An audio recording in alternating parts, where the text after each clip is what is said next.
अस्सलाम वालेकुम दोस्तों, मेरा नाम हैदर अली है और आप देख रहे हैं हैदर MKD। उम्मीद है आप सब खैरियत से होंगे, ठीक ठाक होंगे और अल्लाह ताला आप सबको सलामत रखे। मुझे भी अपनी दुआओं में याद रखना दोस्तों।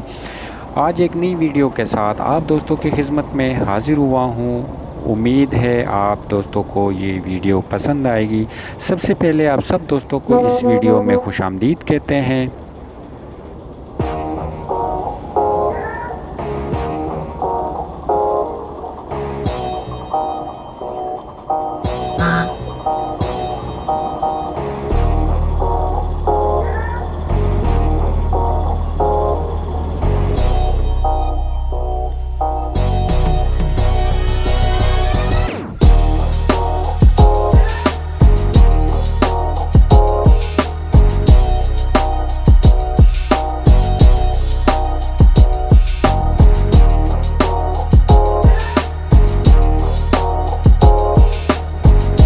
तो दोस्तों ये batkhela पार्ट 3 है और ये रिमैक्स वीडियो मैंने बनाया है। उम्मीद है आप दोस्तों को ये वीडियो पसंद आए।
जी तो दोस्तों आज की वीडियो आप दोस्तों को पसंद आई होगी और मिलते हैं अगले वीडियो में। आप सब दोस्तों का बहुत बहुत शुक्रिया। Thanks for watching.